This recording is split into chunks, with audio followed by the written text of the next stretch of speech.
مشہور عالم دین، جماعت کی موقر شخصیت فیض الشیخ عبدالوہاب مدنی حفظہ اللہ وتولہ، نادم اعلیٰ صوبائی جمعیت حدیث گجرات سے بصد احترام گزارش کروں گا کہ تشریف لائیں اور آپ اپنے تاثراتی کلمات سے ہم تمام کو مستفید فرمائیں۔ فیض الشیخ عبدالوہاب مدنی حفظہ اللہ وتولہ۔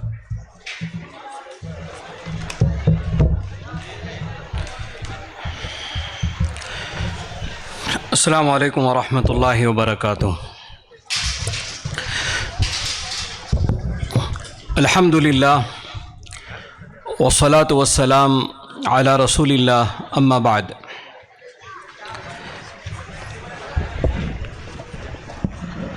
محترم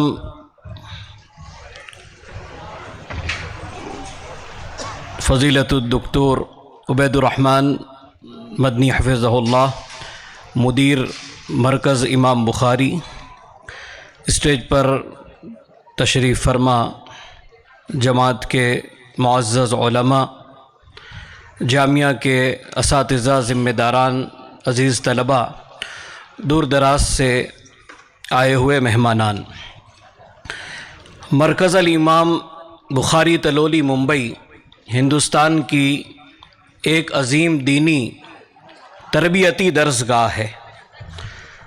مسلک عمل بالحدیث کی نشر و اشاعت کا ایک مرکز ہے، توحید کا ایک مضبوط قلعہ ہے۔ اس ادارے کے اصحاب علم و فضل سے ملک کے کونے کونے سے طالبان علوم نبوت کسب فیض کر رہے ہیں، اپنی علمی پیاس بجھا رہے ہیں۔ یہ جامعہ آج صبح سے میں یہاں حاضر ہوں اور صبح سے جو بچوں کی تقاریر ہوئی ان کو میں نے سنا، اس کے بعد میں اپنی 2-3 باتیں آپ کے سامنے رکھنا چاہتا ہوں۔ ہمارے جو جامعات ہیں، مدارس ہیں، اس میں 2 اہم شعبے ہوتے ہیں، ایک شعبے صحافت اور ایک شعبے خطابت۔ آج ہم نے بچوں سے 5 زبانوں میں تقریریں سنی، عربی میں، اردو میں، انگریزی میں، ہندی میں، مراٹھی میں۔ اسی طریقے سے ہمارے مہاراشٹر کے جامعات سے جو سالانہ مجلے شائع ہوتے ہیں، اس میں ان 5 زبانوں میں مضامین بھی طلباء لکھتے ہیں۔ لیکن میں جس بات کی طرف توجہ دلانا چاہتا ہوں کہ ہم اور آپ دیکھ رہے ہیں بچے یہاں ان زبانوں میں تقریروں کی مشق کرتے ہیں، لیکن مہاراشٹر ہی میں اگر ہم دیکھ لیں تو مراٹھی زبان میں کتاب و سنت کی نشر و اشاعت کرنے والے علماء کتنے ہیں؟ کتنے ایسے علماء ہیں جو مراٹھی زبان میں تحریری شکل میں دین کی خدمات انجام دے رہے ہیں؟ اسی طریقے سے دوسرے جو صوبے ہیں ان کے بھی یہی حالات ہیں کہ ہمارے یہاں اگر ہم دیکھیں تو ادارے گجرات میں بھی ہیں، لیکن شاید گجراتی زبان میں تقریر کرنے والے یا تحریری شکل میں دین کی خدمت کرنے والے علماء نہیں ملیں گے۔ اس پر اداروں کو توجہ دینی چاہیے۔ سالانہ انجمن میں بچے یہ اپنی کوششیں یہاں پیش کرتے ہیں، لیکن مستقبل میں خاص کر کے یہ ادارہ جب مہاراشٹر میں ہے تو ایسے طلباء یہاں سے نکلیں جن کو مراٹھی زبان میں عبور ہو اور دین کی صحیح تبلیغ اس زبان میں کر سکے۔ اس کے بعد میں آپ کے سامنے اپنی 2 بات رکھنا چاہتا ہوں۔ دیکھیے، ہم طلباء یہاں موجود ہیں، ہماری ایک بڑی ذمہ داری ہے کہ جب ہم یہاں سے نکلیں تو ہم دعوت و تبلیغ کا کام انجام دیں، اور یہ دعوت و تبلیغ کی جو راہ ہے اس میں ہمیں ہمارے اسلاف کی زندگیوں کا مطالعہ کرنا چاہیے۔ آج میں عملی اعتبار سے ایک دائی کیسا ہوتا ہے اس کا ایک واقعہ بیان کرنا چاہتا ہوں۔ تقویت الایمان ایک ایسی مشہور کتاب ہے یہ کہ اسے پہلے ہماری عوام پڑھتی تھی، اب عوام نہیں پڑھتی ہے۔ پہلے عوام علماء سب پڑھتے تھے، اب یہ کتاب ایک ادارے تک محدود ہو گئی ہے. اس تقویت الایمان اس کتاب کی اتنی برکت ہے، آپ دیکھیے کہ اس نے کیسے ایک شخص کو گمراہی سے نکال کر ہدایت کی طرف یہ کتاب لے کر آئی. اگر آپ دیکھنا چاہے تو ہمارا کچھ کا علاقہ دیکھ لیں، جہاں 400 سے زیادہ اہل حدیث مساجد ہیں، اور وہ ایک شخص کی تبلیغ کی وجہ سے، وہ علامہ عبد الرحیم پچھمی رحمت اللہ علیہ، لیکن ان کی زندگی میں جس کتاب کی وجہ سے یہ انقلاب برپا ہوا، ان کو صحیح راہ ملی، وہ کتاب تقویت الایمان ہے. اس کے مصنف شاہ اسماعیل شہید رحمت اللہ علیہ، ان کا ایک واعظ ہوا دہلی میں ان کا ایک واعظ ہوا، اور واعظ میں انہوں نے بیوہ کی شادی کے متعلق چند باتیں بیان فرمائیں. کہتے ہیں کہ جب واعظ ختم ہو گیا شاہ اسماعیل شہید رحمت اللہ علیہ کا، تو ان کے پاس واعظ میں جو لوگ شریک تھے وہ آئے، اور آنے کے بعد کہا کہ مولانا آئندہ ہم آپ کا درس اس وقت تک نہیں سنیں گے جب تک کہ آپ اپنے خانوادے کی فلاں بیوہ عورت کا نکاح نہیں کروا دیتے ہیں. اور یہ سننا تھا کہ شاہ اسماعیل شہید رحمت اللہ علیہ اپنے خانوادے کی اس عورت کے پاس، اس بہن کے پاس گئے. لکھنے والوں نے لکھا ہے کہ وہ بیوہ عورت 70 سال کی عمر پار کر چکی تھی. اس کے پاس آئے اور آنے کے بعد اس سے کہا کہ میری بہن، آج میں نے جو بیوہ کی شادی سے متعلق بات بیان کی ہے، میرے ساتھیوں نے یہ مطالبہ کیا ہے کہ آئندہ میرا واعظ اس وقت سنا جائے گا کہ جب میں تمہارا نکاح کر دوں. اور شاہ اسماعیل شہید رحمت اللہ علیہ نے یہ اپنی عملی ان کی زندگی آپ دیکھیے، اس بوڑھی اپنی اس بیوہ بہن کا انہوں نے نکاح کروا دیا. یہ ہماری تاریخ کا اپنا ایک حصہ ہے. میں ایک بات اور اپنی یہاں پر رکھتا ہوں، وقت زیادہ نہیں ہے. قرآن کریم کے ایک آیت وما آمن معه الا قلیل، اور وہ مشہور حدیث صحیح مسلم کی طویل حدیث عرضت علی الامم فرأیت النبی ومعه الرہط والنبی معه الرجل والرجلان والنبی ولیس معه احد. آپ ان پر غور کریں. آپ ہمارا کام پہنچا دینا ہے، تبلیغ کرنا ہے. ہم زمینی سطح پر کام کریں، نتیجہ انجام ہمیں اللہ کے حوالے کرنا ہے. آج زمینی سطح پر کام کرنے والے لوگوں کی تعداد کم ہے. آج بہت سے ایسے لوگ ہیں جنہیں اپنی بات رکھنے کے لیے ایک بڑا مجمع چاہیے، لیکن وہ کم لوگوں میں یا اجنبی جگہوں پر آج وہ جا کر اپنی کوئی بات پیش کرنا نہیں چاہتے.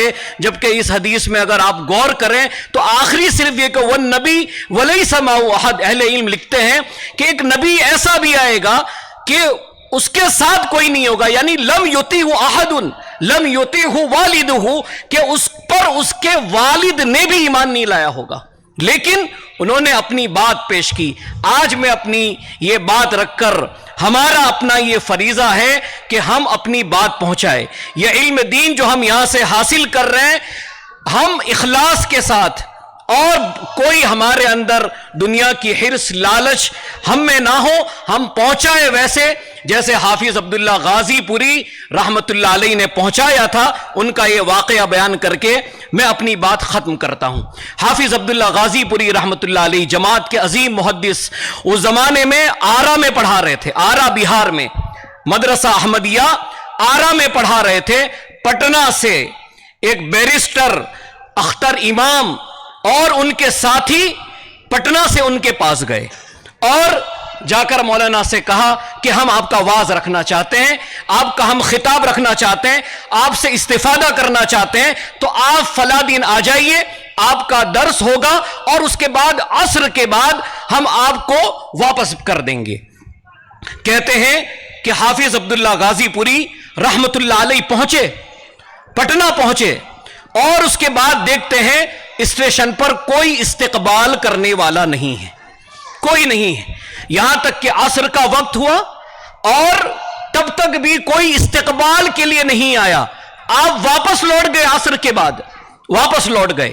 کچھ دن کے بعد یہی اختر امام صاحب اور ان کے ساتھی مولانا کے پاس دوبارہ آرا پہنچے، اور پہنچنے کے بعد ان سے کہا کہ حضرت ہم معذرت خواہ ہیں، ہم نے آپ کو تکلیف دی, ہم آپ کے استقبال کے لیے نہیں آئے, اور ہم پھر سے آپ کو دعوت دیتے ہیں کہ آپ پھر سے آئیے. تو کہتے ہیں کہ حافظ عبداللہ غازی پوری رحمت اللہ علیہ پھر سے گئے, پھر پہنچے, لیکن کوئی استقبال کرنے والا نہیں تھا, کوئی استقبال کرنے والا نہیں تھا, کوئی پروگرام کے لیے وہاں بلانے والا نہیں تھا. کہتے وہی صورتحال رہی, واپس لوٹ آئے, پھر آ گئے آرا, اور اس کے بعد پھر یہ حضرات دوبارہ گئے, تیسری بار حافظ عبداللہ غازی پوری رحمت اللہ علیہ کی خدمت میں پہنچے, کہا ہمیں آپ کا درس رکھنا ہے, ہم آپ سے استفادہ کرنا چاہتے ہیں. اب یہ تیسری مرتبہ حافظ عبداللہ غازی پوری رحمت اللہ علیہ آرا سے پٹنہ پہنچتے ہیں, اور جب پٹنہ پہنچے تو دیکھا کہ سینکڑوں معززین, شہر کے معزز افراد آپ کے استقبال کے لیے اسٹیشن پر موجود ہیں, اور آپ کے بلند اخلاق اور باطنی اوصاف سے بے حد متاثر ہوئے ہیں. اور حافظ عبداللہ غازی پوری رحمت اللہ علیہ سے وہ ادباً کہنے لگے کہ ہم لوگوں نے آپ کی بے نفسی اور پاک نیتی کا بہت چرچا سنا تھا, اس لیے شہر والوں کو اس کی عملی مثال پیش کرنے کے لیے ہم لوگوں نے یہ ترکیب سوچی کہ آج آپ کا اس طریقے سے امتحان لیا جائے, دیکھتے ہیں کہ آپ کے بارے میں جو باتیں مشہور ہیں آپ اس پر پورا اترتے ہیں کہ نہیں اترتے ہیں. لیکن آج ہم نے دیکھ لیا یہ پورا شہر آپ کے علم و فضل سے بے حد متاثر ہے. اور اس کے بعد ایک بات کہی کہ ہم کو اس بات کا یہ اعتراف ہے کہ محض قرآن و حدیث کے درس کی لالچ میں, محض قرآن و حدیث کے درس کی لالچ میں آپ نے یہ ذلت برداشت کی. اگر آپ کی جگہ کوئی شیخ طریقت یا کسی خانقاہ کے سجادہ نشین ہوتے تو آج ہمارے خلاف شہر میں فساد ہو گیا ہوتا. یہ ہمارے اسلاف ہیں. آپ یہ دیکھیے اور موجودہ صورتحال دیکھ لیجئے. میں کچھ اپنی طرف سے نہیں کہنا چاہتا, لیکن دو شعر مجھے یاد آ رہے ہیں ہمارے انہی اسلاف کے بارے میں کہ جس طرف بھی چل پڑے ہم آبلہ پایان شوق, جس طرف بھی چل پڑے ہم آبلہ پایان شوق, خار سے گل اور گل سے گلستاں بنتا گیا, میں اکیلا ہی چلا تھا جانب منزل مگر لوگ ساتھ آتے گئے اور کارواں بنتا گیا. یہ میرے اسلاف کی خدمات کا مختصر تذکرہ ہے. اللہ تعالی ہم سب کو ہمارے اسلاف کے نقش قدم پر چلنے کی توفیق عطا فرمائے. اس ادارے کو, جس ادارے میں ہم اور آپ آج تشریف فرما ہے, اللہ تعالی اس ادارے کو ترقی عطا فرمائے, حاسدین کے حسد سے بچائے. یہ ادارہ جو امام مرکز الامام بخاری کے نام سے ہیں,